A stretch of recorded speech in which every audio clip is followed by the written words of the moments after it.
welcome everybody. Eric Milch here with Dealer Teamwork webinar series. I am joined today by two amazing people, awesome operators, Tim Bartz, Lindsey Shaker. Thanks for joining us, guys. Today we're going to talk about building internet marketing success and how these guys have done an incredible job leveraging social media and video to further their brand, drive success, and just do an amazing job all around. So let's just jump into this real quick here. Again, we got Lindsey and Tim. Lindsey is with the Shaker Automotive Group, and Tim is with with Long MacArthur. Tim, do you have more than just a Ford store, or is it just the 1 point? Ford and Lincoln. That's what I thought. So Lindsey, let's jump into you real quick. Lindsey, known you for several years through the industry. Have the privilege, obviously, to work with you and your family and the group for the last few years as well. But Lindsey is a fourth generation dealer. I love the history and the story that you guys have. You know, was that your grandfather or your great grandfather? My great grandfather. Yeah, just a great story. He started fixing trucks at the local farm market out there in beautiful Connecticut. Just again, wonderful person, always full of energy. Just gives it her all, and we'll get a lot more into obviously what you're doing there. And Tim Bartz, again, thank you for joining. We've had the privilege to know each other for a while now. You guys have been with us as well for a couple of years. And love your story as well. You started off, what was it, 2001 as a salesperson, then you worked your way up. You built up the internet marketing department. You literally started from ground zero and built that up, and then you became a sales manager. You were running the BDC. You've worn so many hats, and then now you're the e-commerce manager, e-commerce director, and you're a rare unicorn type to stay so long at one store and build that up from the ground up. Like I said, it's just kudos to you. Great success. We'll get into all the great things that you're doing with your YouTube channel as well. So as we typically do, we start off with just talking about some industry facts. So one thing that stood out for me the last few days as I was doing my research was incentive program volume as compared to 2018 and 19 is down about 7%. However, the incentive spending as a percentage of transaction price, I noticed that was up about 11% compared to the first half of 2019 as well. And so took a look at the individual stats for each of your brands that you guys are affiliated with as well. And, some pretty interesting thing there in the numbers that we're seeing. However, this poses an interesting question for you guys as how you guys have been treating the marketing aspect of this portion of it to be able to connect, with those customers. So Lindsey, why don't you start us off? How have you guys been managing this, within your team structure? Oh, puppy. Yeah, don't mind my dogs there. Puppy. I know it. So great question. It's obviously had to go from like a little bit of a store to store basis because of that. So some of the manufacturers came out with incentives right away and went hard. Some did not. So in terms of communicating that to the public, some of it was building value and, talking about specific vehicles or packages, but some of it obviously spoke for itself. And again, some of that is making sure that you're communicating that right message to the right audience. But it definitely went from a store to store basis, trying to figure out what way to communicate, whether the incentives were as deep as the other stores or not. But Tim, how did that fit into your structure? I mean, you guys have been on with us for a while, and you have you've had pretty well-defined team structure. How did everything happening really affect your business with regards to the structure? And how do you see that changing going forward? Whether it's inventory issues, economic issues, customer behavior. What do you think that's going to do? Well, for us, I think that, we have been doing really well during the COVID. We had everything kind of set up with you guys, and we didn't, we did not, let up any during the COVID, but we did have already digital, retailing set up already to where they could purchase a vehicle completely online. We made sure we got the message out there that things can be done completely on our website and completely from the comfort of their home, including delivery. We've been doing some of those things, already for several years. So we were kind of, we were kind of, not that we were preparing for this kind of situation, but we were ready. We are seeing, because the factories were down on the new side, we are having low inventory. But we are starting to see, the vehicles coming back now. This last month was a little bit low on a new car market. The month before was not.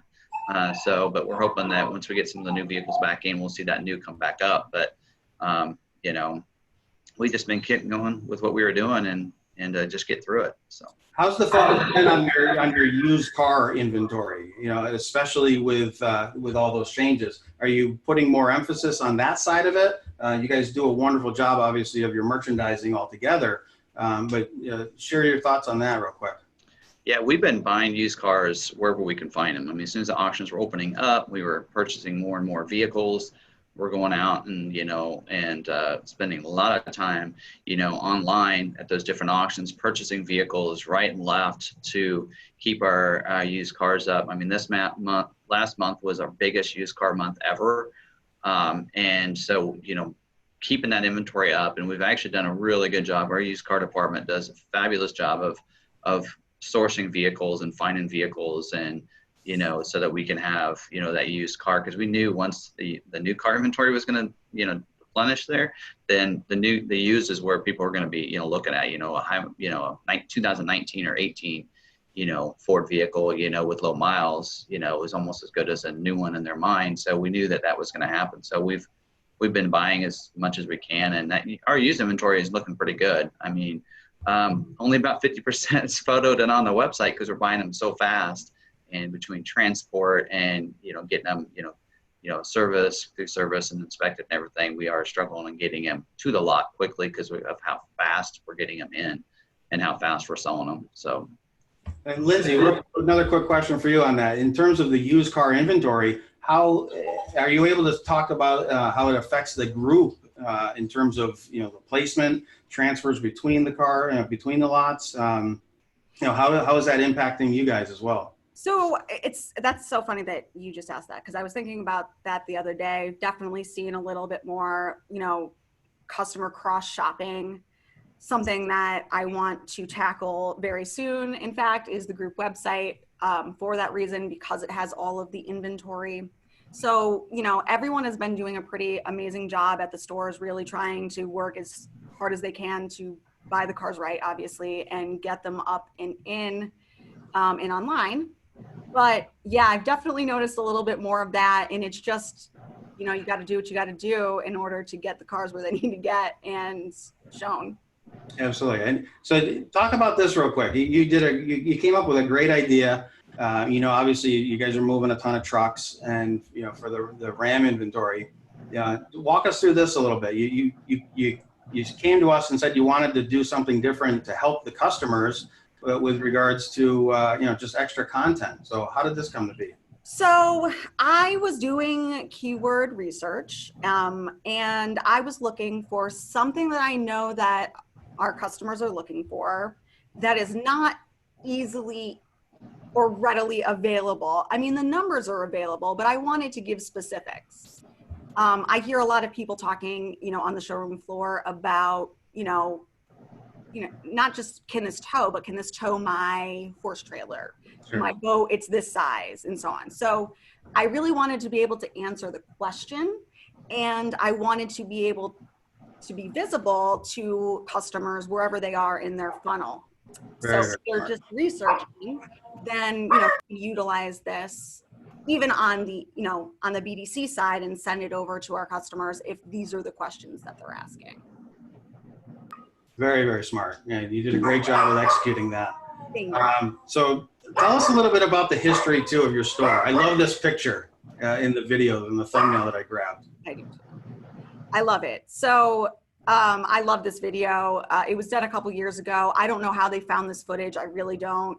I think my dad somehow dug it up, but it's literally my grandfather, my great grandfather, they're on the showroom floor. Like it boggles my mind really looking at it. So we've been around for a long time now, with Ford and Lincoln for the longest time.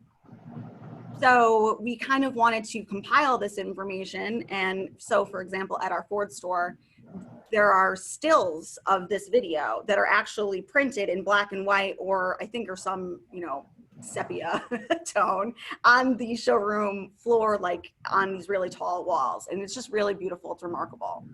So we wanted to establish the fact that we've been around for a long time, that our heart is in it, that we're not going anywhere. Yeah, well, you've done a great job. Thank you. Let's switch gears a little bit and talk about some video stuff. It's some great stats that I found in terms of the percentage of videos that are played with the sound on. And I'm curious how that's played into your approach, Tim. Yeah, I mean, I actually hadn't seen that before, so that's nice. That's cool. Of course, on YouTube, I think everybody's, they're on YouTube, they're going to listen to the sound. Facebook, I actually surprised that number's that high. But of course, videos, mainly what I'm doing is putting videos on YouTube. They're on Facebook. They're usually the videos linked from YouTube on our Facebook. Occasionally update, or I'll upload a short video to Facebook. But, we know most people are, we know YouTube is also a search engine. A lot of people are going there, how-to videos, started doing a little more of that ourselves with some how-to videos for, once they get their vehicle and want to know how to do certain things. So I've been trying to do a couple of those every week now because I think that's big. People are using YouTube to Google how to do something, how to change the tire, how to, change the screen or whatever it might be, these little things on their vehicles. And I get those comments all the time in my videos, my longer videos of how to do something, because I don't go into those specifics in those videos. But pretty cool to see the numbers of they're watching it with the audio on. Not surprised on YouTube, but I was shocked as well, like you were for the Facebook. I was shocked it was that high. Most of the videos I watch, I don't. I was curious. Do you put any extra effort into captioning your videos? No, I don't. I think that if they're on YouTube and they're looking at their subscriptions, YouTube automatically has the words coming up. So YouTube does a good job of being able to pull that information. What I understand is they have an algorithm that they can tell if somebody, I don't know if you guys have done this recently, where you've maybe wanted to know how to do something, and Google now is pulling up a video that may have what you're looking for in there, and it actually starts a video where, not at the beginning, but it starts at wherever what you're wanting is at. So I've seen that recently where, I had remodeled my bathroom and needed to know how to do something. I actually Googled it, and it didn't start the video at the beginning, but it started like a minute in. So that gets me to thinking recently of, when I put things in my videos where I want to, if I know they're going to, they're going to totally miss my intro altogether, I got to make sure I'm hitting that somewhere else if I want to, give them something else in that video other than just the how-to. So. Yeah, and you're spot on, Tim, with that. And this applies to some of your content stuff as well, Lindsey, in terms of how smart Google's actually getting. The featured snippets now will actually highlight your search query, the portion of that relevant search. When you click through, it'll actually be highlighted on that page now. So same to your point, Tim, that video being directed, starting at the relevant content that you're searching for. Now, and again, just to touch on these facts here, again, why this is so important and why it plays so well with both of your strategies in terms of the amount of influence that they have. And then on top of that, the amount of people that are visiting the store after watching, that middle number, 60%. The last number is the one that really caught my eye in terms of the new formats that are coming out, in terms of the 360-degree videos that are now available that you can actually publish in. And so to see that 64% of these respondents actually said that they would actually not take a test drive. They'd rather buy the video without the test drive. That's very powerful. So let's move on here to some of the other examples here. I just wanted to call this one out. I'm not going to play the entire video here. I'm going to mute this. But this was a recent video that you did, Tim. Just walk us through this as well. This is one of your shorter videos, actually, and I believe you did this one in the beginning of June, and you're already at about 75,000 views on it. So just walk us through this real quick. Yeah, this is we're really big into doing custom packages. We have a aftermarket team that of 3 guys, and they do a fabulous job of coming up with some of these cool custom builds that we do. A couple of years ago, we started with our, a Lightning Tribute truck, and that one had 500,000 views on YouTube, and we went from selling 1 the previous year to selling 24 last year. And so those are pretty cool. And so this is a highboy, and this has gotten a lot of traction out there because a lot of articles written on this one, because a lot of people, when it comes to Super Duty, not a lot of people do custom, add-ons to Super Duties. And we have this one. We also have, kind of a different one. This is the highboy, but we also have a classic truck we put on an F-150 that's similar to this, where we just put a simple level kit. This in here, we have that needs the rack on the back and the 2-tone, vinyl on the side. And we've gotten a lot of, we had 3 of these. I think they're all gone now. But we're doing custom builds on anybody wants and getting them in, and we put these on the 7.3. And but this is real big about quite a bit of our business, and a lot of our gross comes from these different custom builds that we do, and that's just something special we do at Long MacArthur. Yeah, really nice job with this. These videos are great. Some of the videos I saw on your channel, some of these are like 30 minutes long, 60 minutes long. I saw. I mean, that's just this is solid work that you've got. And tell us a little bit about the team that you've got that actually builds these videos. Me. I pretty much I do all of myself, and what we really probably get a lot of business from too is what I call my complete guide videos on our new inventory. So I do I call it complete guides because I go over all the standard equipment, all the different what's involved in different optional equipment groups, packages, standalone options. I cover everything. If they're looking to get, doing research on an XLT, I'm giving them all that information of what's standard and what's in different packages, so they know when they go to dealers what they're looking for. And, at one point I actually did a couple of those back in 2015, and I says, these are too long, people aren't going to get into it. But I started getting comments of, hey, this is exactly what I was looking for. I've been researching, my dealership doesn't know what they're talking about. I went on YouTube, found this video, exactly what I'm looking for. So I continue to do them. And now I, of course, put them on our website too and everything. But, it seems like, well, why do all that? Because then customer has everything, but they got to buy from somebody. And if you have this video out there, we get a lot of people that call us and said, okay, you guys know what you're doing. Here's what I want. Here's a package I want. Can I get it specially ordered in this color? And then we're doing a lot of special orders, and, you got to sell a vehicle next month as well as this month, so it works out really well. And we get a lot of leads all over the country from them. So about 20% of our business is outside of our state.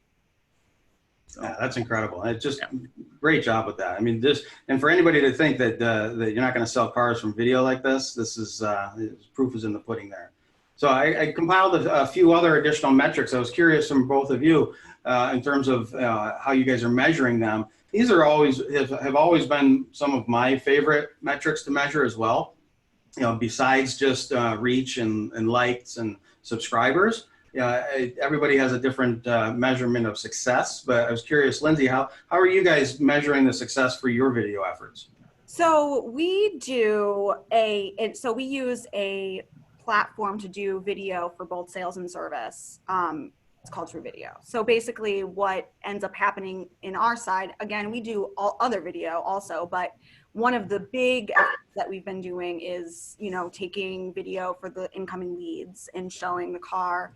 Service is hugely important, obviously, because especially during COVID, if the customer isn't here, but we want to be able to show them literally what's going on in their car, like at that moment. So one of the big ones that we've been keeping track of are obviously the number of videos taken to RO. And the amount watched, rewatched, sent.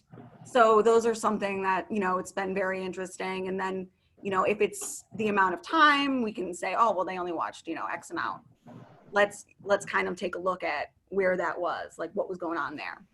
Okay, very nice. And then Tim, I got a couple of real quick examples too. Again, if anybody is trying to see what the opportunities are, again, just kudos to you in terms of for actually driving real results. Here was one that you shared.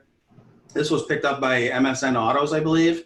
You know, and I love the fact that not only do you get picked up, but you got a backlink from it, and you got a ton of traffic from it. You know, so to be able to get that, you know, and you got real outcomes from it as well. So again, this is just a wonderful way to not only, you know, leverage what you've got in terms of skills, but to be able to put it together with a process that actually works. Again, this is great. So tell us a little bit about that in terms of, you know, how you got this one, and then you had another example as well. I mean, you got picked up by Speed Society. So yeah, we you know, it started out with that truck there, with our Lightning package. When we did it a couple of years ago, we got picked up by like a couple different articles, and then, you know, they all kind of, I think they all must work together, because one come out and then another, and all is from the video. So they found it initially from the YouTube video. So a lot of these magazines, online magazines, Speed Society, Motor One, all these, they're on YouTube looking for new content, something new to write an article on. They found us on there, and so, you know, I figured out on these custom builds, when I do these videos, of how to reach out to those people to get more and more articles. I think we've had about 30 different articles written now on our different packages and our different trucks. I even had one, I did a video just on the different appearance packages you can get on F-150 and what they look like, you know, whether it be an XL Sport package, what it looks like, and this and this. I mean, just very simple, just to kind of help the customer, you know, understand what the options are for those different trims. They even picked up that video, which I thought, and wrote an article on, which I thought was a very simple, you know, not a big deal, but, you know, they're viewing that, and now I think I'm on the radar when it comes to the different, you know, articles I want to write, and, you know, looking for new content. And so, yeah, they pick these articles up, and of course, and then the articles are, like you said, backlinked. So the videos are embedded on the pages, all of them are. And so I'm getting more views to those. And then of course, website traffic. I know you guys, every time I do talk to Bronson over there at Dealer Teamwork every week, he goes, okay, what video did you have go live? Because you just, your traffic this week is just crazy. That's great. That's great. Got an article written on it. So it's driving a lot of traffic to our website. So of course, and then we're getting phone calls, leads, more, and then of course more sales, and set up sales from there. So yeah, that's just awesome how you've been able to fit that into the process. Let's talk a little bit more about the brand. So Lindsey, I know this is one of your favorite things to talk about. Tell us about the process about Buy Transparently and how that came to be and what that means to you guys. Sure. So thank you. So I was in sales, you know, once upon a time, and I remember everyone kind of talking about, like, we need a thing, you know, we need a thing so we can present it. And so then I started doing marketing, and we were looking for something that we can, you know, tie up, but we couldn't, we were having a heck of a time doing it. It's so hard to kind of talk about the things that you do and then be able to wrap it up and put a bow on it. So we ended up, I shot up one night. It was like 3 a.m. I was sleeping on the couch by accident, and I was like, oh my God, duh, like, Buy Transparently. So basically, we knew everything that we did internally and how honest and open and upfront it was from, you know, doing the math, if it's a lease or a buy, or, you know, if this incentive works over. We knew that we did all of that. But you had to be, you know, there. The customer had to be there already to be able to get that same experience. So we were trying to figure out, and we did, with Buy Transparently, so that it basically touches all of the different points of, you know, the process of sale. So Buy Transparently, Finance Transparently, which is the process with the business manager, the, you know, product consultants. So, oh yeah, there it is. Hey, service transparently, giving transparently, and you can also sell your car transparently. So we will buy it off the curb. So that's how that kind of came to fruition. Well, I took notice, especially with the purchase portion of it. Describe that. I love what you guys do with the iPads. So yeah, so, you know, a lot of times a customer comes in, obviously they're, you know, we know they're doing all the research, and so we'll give it, we'll give it to you. You want to do research, let's do the research. So back when I was in sales, obviously this was a couple years back, but it was, you know, let me pull my computer screen around, and so we'll basically give them an iPad or pull it up on our computer. We'll pull up KBB when we're talking trades. we'll do it together. So basically, we do the exact same thing with digital retailing. I know Tim touched on that. It was one of the things that I was very thankful that we had coming into COVID. So, and the same thing. So we'll be able to, you know, go with the customer. Let's do it together. Yeah, you guys are both have there's a common consistency here between both of you guys, and personally and with the groups, with regards to the culture that you guys have created. You know, very proactive. You know, you guys were set up well beforehand. You know, before all this stuff really hit. How do you think this is going to, you know, not only sustain but maintain and, you know, provide that extra growth going forward? So what's really interesting, to answer your question, one of our internet, or he's actually the business development manager. Once the process got in play, you know, having the car pulled up, you know, it's something that we've talked about a million times, you know, like we've talked about that, but it's not as easy in the day to day. But then COVID happened, and then it's a necessity, you know, so it's a necessity. You fit it into the process. So so his name is Sal. So Sal said, you know, this is staying. We're going to keep doing this. Like, this isn't going away. This whole process, all of this is staying. So I think that COVID has catapulted a very slow moving industry forward to, you know, maybe where it should have been, or maybe where, you know, it's optimally going to be. So especially with digital retailing, I didn't know that everyone didn't have digital retailing on their websites. I sort of assumed that they did. Sure. So that's one thing that, you know, we've implemented into our process to start, making it a little bit clearer on how we use it in our process on that end to how the customer uses it. So. And Tim, I have to believe that with the transparency you give in the videos, I mean, people have to be coming in and just saying, "Hey, I got to talk to this guy, Tim. You know, he's the expert." You know, tell us about that. What is that like for people?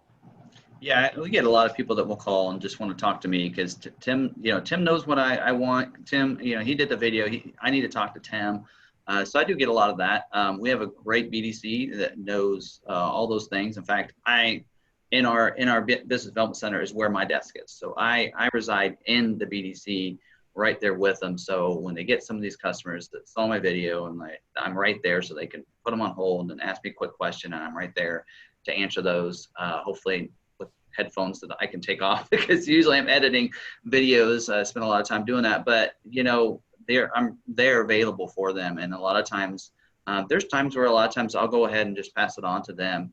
And, you know, there's a lot of times where I am very busy, because usually what happens is when I talk to one of these people on the phone, I'm on a call for 30 minutes or more. Oh, sure. Because they got all these questions that only I can answer, because, you know, the salespeople that they were they're like, well, they didn't know this information. They told me this, and you're showing me that, what's right. And so I do get a lot of that, but we having a great BDC that can answer those questions too, and then follow up with them. Because with as busy my schedule is with doing the videos and editing and all the other things about pricing new cars and everything that I do, I don't follow up well with them because of that. So having a good BDC that can follow up with those too, and sales staff that when I pass it on to them, they know what the expectations are. You know, this is what Tim says in his videos, so we need to make sure that's given and it's transparent and handed on over to them.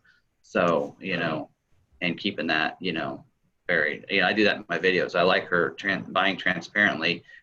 We call it the easy way to buy a vehicle. So we have some similarities there in the sense that we have the same type of buying process of making it simple and easy by having that on the website. And like you guys said, I think COVID has set the tone for what we're going to start seeing from here on out. Because once you give something, somebody starts doing something more often, they're not going to go back to the old way of doing things.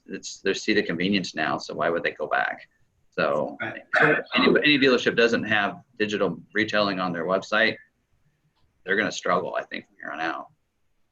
So one of the bigger, more popular questions that we've had actually on previous webinars, and I have an anonymous question actually that just came in as well. I'll throw it out to both of you guys. Share what you can with regards to your compensation structure for your BDC teams, and anything that involves the performance the performance aspect of that. What can you guys share with that, Lindsey? Tim, you could take that one because I'm not sure. All right. Well, our BDC, of course, we have, of course, during COVID, a lot more sales, a lot more leads coming in. I think we've been doubling our leads since COVID started. And it's just crazy. And I'm not sure what brought that in, but our BDC, they get paid for, appointment show and appointment sale. Now, if they can't come in to purchase a vehicle, we deliver it, they still get credit for that show because typically they would have, so that's usually how it works. So we get, they show and sale pretty much, and then they get paid hourly. But with as many leads we have coming in, I mean, BDC results in about more than probably 60-70% of our sales are, BDC related, and that's where they start. So nice. Well, I appreciate you sharing that. That's very helpful. We'll shift gears a little bit and talk about some of the other creative differentiators too. Lindsey, we kind of touched on this service video that you have here. I love this as well. So tell us a little bit about just, again, the process. Talk a little bit about the tool too. And was there any hesitancy from the service department? I'm sure you got some stories about that. Good question. So so we use, like I said, True Video. Yes, there was definitely some pushback initially, a time was a factor, but I think the results really started to reinforce we are going to do this. Like, not only do we have to do this, but we want to do this because everyone saw the effect that it had on repair order. So that per repair order number definitely went up and everyone kind of got on board. So that goes up with, the goal is every RO, obviously there's going to be, I've even seen them send them to, when we have other dealerships bring their car, I've even seen them send them to other dealerships. Oh, wow. Yeah. That's great. Yeah. The level of transparency is great. And as you both said, this is one of those things that people are just going to expect this, if they don't want to go out, or if they just as a convenience factor, everybody's looking for that, whether it's restaurant reservations. My wife and I went someplace on Saturday. We walked in, we couldn't get a place because they were already at max capacity. And then we said, well, we'll wait. Well, they said, well, we're closed for the next hour because of disinfecting time. So we wanted to go the next day, and obviously I made it online. So, that's gonna hit, I believe, all industries like that as well. So Lindsey, you mentioned as well the reviews, and I'm sure this falls into a little bit of your realm as well, Tim. Just tell us a little bit about that process, because it has to be more today than just responding to reviews. So reviews are vital, to the Google gods, as I like to call it. When I look at a review when I'm buying something online, I'm looking for everything, the good, the bad, the ugly, how it was handled. So not only is it affecting how we show up in the local pack on Google when someone's typing in like Jeep near me or whatever, but it kind of gives some humanity to the dealership. I think that, obviously responding to them is important, but interacting with the customer and finding out where we missed a mark, also vitally important. And I think that, so my goal is, I see it as an opportunity, quite frankly. I think that we try really hard. We're not always going to hit that mark. So getting that feedback is very helpful, I find, and also validating to a customer that is upset. But the process getting those reviews is also extremely important.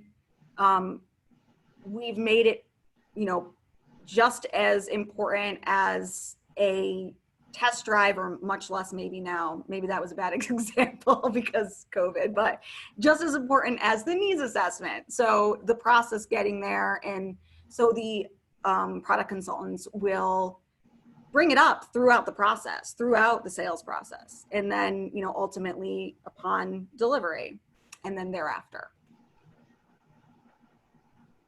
Are you on mute? You on mute? Mute? Yeah, I'm sorry. But on top of that, the importance of reviews, again, from a local SEO standpoint as well. It is one of the top 10 ranking factors too. So not only just getting them, but obviously responding to them on top of that. Tim, do you see a connection between the pace and the release of your videos to reviews as well? I don't know if they're really related. I don't really see correlation. Most of the reviews that we get are mainly on the sale or service side. I don't. Of course, I get a lot of comments and likes and dislikes on my videos, but otherwise, I mean, on the review side, I mean, like for our process too is, of course, we remind them at the sale, and then we actually send out cookies to our customers, and the company that we worked with our cookies actually sends out an email. And asks them that if they had a positive review, it gives them the links. Or actually, I think that they respond either yes, it was a positive, or it was a negative. And if they're not satisfied, then it actually sends an email to our general manager with why they have a negative review. If it's positive, then it sends them to the sources that they can do a review. So that's kind of cool how that works, so that hopefully we get more reviews. Great process. Yeah. So it's, add that in there to make sure we get reviews, because it's the negative reviews that you typically don't ask for, you'll get, but the positives, they don't always fill out unless you really have to, ask and ask and ask. All right. So our last topic we'll talk about today is this, the idea that Lindsey floated out in terms of this concept of leadership as partners. So you got multiple stores, you've got the people obviously in the corporate office or wherever they're at, in terms of the relationship. And explain that, Lindsey, how that came to be in terms of, the struggles around that and how important that is obviously to get them involved as partners. So I found, I've been in this role for, I'm almost positive it's 5 or 7 years, and it's changed obviously, but I find that the more involved I make myself in the beginning, and then it just came, but the more involved that I kind of pressed upon the stores, the more growth, I would find out what their pain points are, just in the same way that it's important to find out what our customers' pain points are. I would find out what the store's pain points are, not just in sales, but in service and parts. Where are we, as my grandfather would say, where were we weak? So I'm very grateful to have the partnerships that I do with the general managers at each store, the sales managers. I've made it very clear that, if you're struggling, like I can probably help, or we can probably come up with something together to make that adjustment and see if let's try something. Maybe it won't work, maybe it will, but we're going to be working together on it for sure. Tim, how about you? I mean, that wasn't obviously an overnight success with the video efforts. I'm sure you had to sell somebody on that early on. What was that like for you? I think it was 2015. I came back from Digital Dealer after watching a couple things on video, and I just started doing it.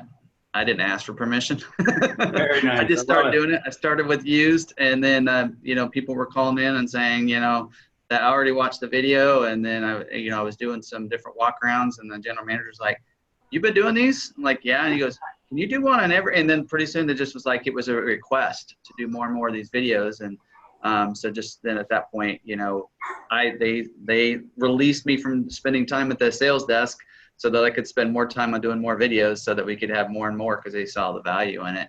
And so, yeah, it was just something that and there are a lot of things that when I come back from we have great management here, because they really give me the freedom to go to conferences, to learn more, and to try things out, and give me that latitude. And so, I mean, we're family-owned business too. So MacArthur's are 5th generation, and we great management team that just are 100% behind us and let our employees do what they do best. And so it's great. They always take my input on things, and everybody else's. We have a team that comes together when it comes to advertising, whether it be what we're doing on social media. We have a meeting for that. We get together, and there's about a group of about 6 of us that get together and talk about what we can do this week on Facebook, what's going on, and of course have great people involved in that. Our, Ashley MacArthur does a great job of doing the, different things on Facebook, social media, Instagram, trying that out, see how that works, and then for, video, and then of course we get together and do advertising meetings as well. So it just, it really starts at the top, giving those employees the latitude to try some things and incorporate some things, and some things work, some things don't, but at least, you got to try it all out. Yeah, well, again, cheers to you for just taking the initiative and doing that. And I love how you said that. More dealers need to be able to give their team members the autonomy that they need to just go and do it. That's a lot of paralysis by analysis type of approach. Unfortunately, things just don't get done. But again, kudos to both of you guys for for the ownership that you guys have taken. The structure that you guys have put together. Really appreciate you guys sharing all the tips that you guys did. You did share. Love the examples. And again, plenty of takeaways here within the deck. Everybody that's attended today will obviously get a copy of the presentation. They'll be able to view this on demand as well. Lindsay, any last minute takeaways as well that you want to share with everybody? Everybody just keep hustling, keep going, keep grinding away. That's all I got. Tim? I just agree, just keep thinking outside the box and figuring ways of how you can, show people your why and why you do things, and why your dealership, and what sets you apart from other dealers, and whether it might be like Lindsay over there with the transparent buying, and ours is an easy way to buy a car, whatever it might be, and get that message out there to your customers so that they'll buy from you instead of your competition. Well, keep up the great work, guys. Again, for everybody watching, if you have any questions, please feel free to reach out to Dealer Teamwork. James Klaus, myself, Sean Stapleton, very happy to help you guys out. If you do want, I'm sorry, Lynn? Go ahead, Linz. They're amazing. Thank you. If anybody would like, we do obviously offer a complimentary marketing audit if you currently do not work with us. We have plenty of available resources. We've just launched 2 additional ebooks. Please feel free to reach out. Again, request your marketing audit. We always uncover something interesting there. Obviously no obligation, but we have plenty of opportunities to be able to recommend new strategies given today's situation. Tim and Lindsay, again, thank you both very much. We appreciate your support. We appreciate all you do for the industry as well. Keep it up, and look forward to talking to you guys again soon. Thank you, everybody, for joining, and have a great day.